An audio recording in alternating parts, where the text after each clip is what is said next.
So you decided who to go work for, got your CDL, and now you got to do the training. You got to get on a trainer truck or mentor, whatever they want to call it. It's the same thing. And, you know, what do you expect? What do I expect? And, you know, first thing, you're going to be gone for weeks. Typically it's 4 to 6 weeks depending on who you go with and what their policy is.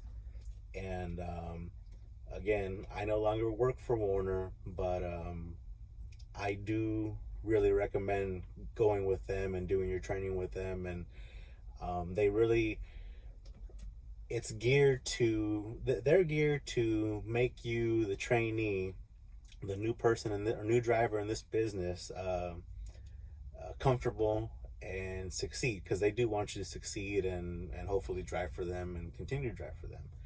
So just going off of my experience with these guys, and I was a trainer for a long time. I couldn't tell you how many guys that I trained. It's probably close to 100.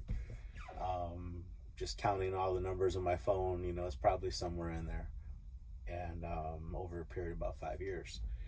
But so when I would pick somebody up, or they'd meet me at the terminal, wherever, I was based out of Phoenix, Arizona.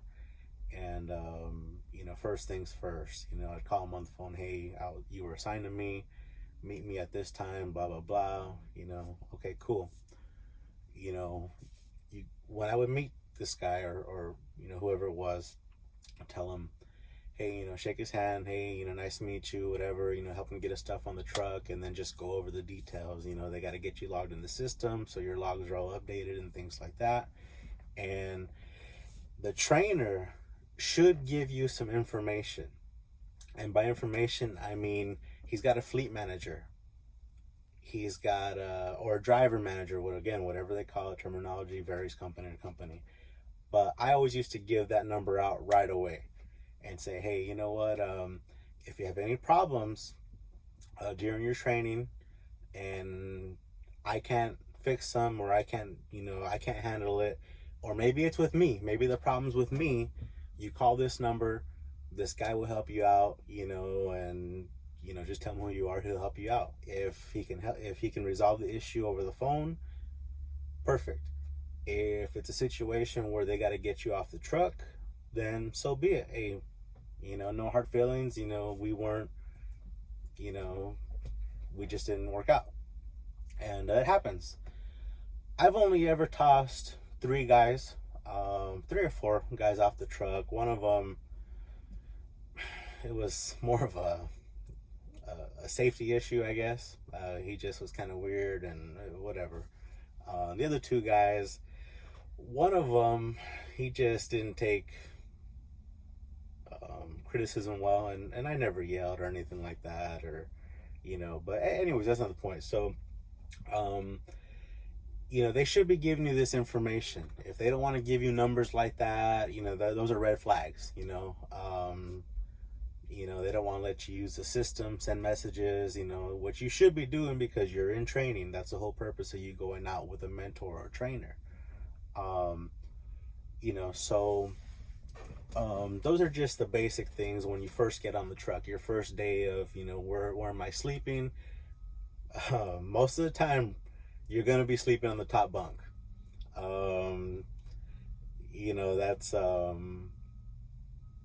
That's just the way it is. Everybody's got to pay their dues when it comes to that.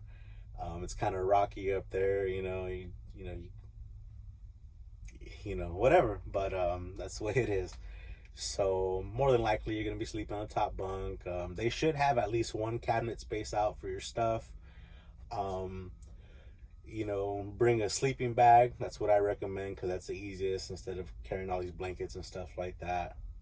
Pillow, 2 pairs of shoes, in case one, you step in some water or some snow or something happens, some flip-flops for the shower, highly recommended. And clothes for, I say about 2 weeks worth of clothes. If they're running the truck right, you should have time at least once a week to do laundry. but just in case, bring 2 weeks worth of clothes, and that should be okay. As far as bringing an atlas and stuff like that, maybe, whatever. Try not to bring so much stuff because the truck's only so big, and but flashlight, work glove, stuff like that, and then any paperwork, make sure you have that for the trainers because they're gonna need it. Sometimes they have paper evaluations. A lot of times it's on the Qualcomm, but just make sure you have that stuff, and pack light. None of these trainers, including myself, like to go pick somebody up and they got 5 bags. I mean, they're big. I had one guy bring half his house. I didn't have a lot of stuff on the truck, so it didn't really matter to me. But I know most trainers would have told him, nah, no way. So that's that part. That's pretty much day one.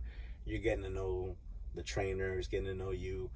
You're gonna drive out the gate because more than likely the company has a policy as far as you doing night driving. So you'll be driving for sure during the day and possibly up to midnight or so, and then the trainer will take over depending on the load. If it's a short run, obviously you guys are just shut down, but typically you'll drive days, the trainers will drive nights, unless they're these trainers that just don't like to drive, so they're basically running solo. But again, that's another deal. But so that's more or less your first day. And after that, it should just be, you'll get into a habit. You'll start typically anywhere 7, 8, 9 in the morning or something like that, and start your day and end it sometime in the evening. But I like this topic because I got so many guys off of other trainers' trucks because the trainers were disrespectful. And our job is to train, or it's to train. It's not to make you feel bad or anything like that. It's to help you. And a lot of these guys forget that. They're just out here trying to make money. Don't get me wrong, I like making money, and that is priority, like number 2. But first priority is to help you, become a better driver, so that you can handle this out here when you're by yourself. And I'm just being honest. A lot of these trainers, they just don't care. All you are is another logbook, another driver, and the more miles you drive, the more we get paid. That's how it goes, because the trainers are getting paid all miles on the truck. Most companies, the trainers are going to get paid all miles on the truck, and you, the student or the trainee, is going to be on a salary-based pay system until you get off of that truck, regardless of how much or how little you drive. So, I used to get a lot of guys that would come on my truck. This guy, he would yell at me, whatever. He didn't let me back up, and that's something else. Backing. Part of our job is to teach backing, and it can be hard, and there's a time and place to do it. I never let guys back up in truck stops. There's too much traffic. There's too many other drivers that, they must have been born, truckers, and they knew how to back from day one, because they get impatient. They start honking their horn, all kinds of shit, and start fighting. And I seen all kinds of stuff. So, but places like the Walmart DCs, some of the bigger distribution centers that have the space, that's prime time, or even terminals, Swift, Werner, a lot of these guys have ginormous terminals, and they got plenty of space. Go out there and, boom, teach it, and play with the truck. Don't let these guys just yell at you, hard left, hard right, whatever, because you're not going to learn anything. All you're going to learn is how to take direction of, turning the wheel when he says. And you're not going to learn anything. So what I used to let the guys do And I would stand out there, make sure they didn't hit anything, but I'd leave them on their own. Play with the truck, I'd tell them, go ahead, go play with the truck. And they try it, whatever. Now once they got into a bind, okay, help me, what do I do here? Okay, then I would step in. So if you can get your trainer to kind of let you mess around like that and see what works best for you, that'll help you a lot more than just taking orders from a guy standing right there, because that doesn't work. That didn't help me when I was learning. I don't know anybody that really helps, and everybody that I talked to said that they really like that system. And but then again, some guys want you right there, helping out, and that's cool too. I left it up to them. Whatever they wanted, I did. Whatever's gonna make you more comfortable, let me know and I'll do it. That's part of my job. So when you're out here, just make sure you're getting the best, or you're getting the most out of being out here. You're gonna be out here 4 to 6 weeks. Make sure they count, because a lot of guys get off the trainer truck and they struggle. I mean, out the gate, they don't know the system. They don't.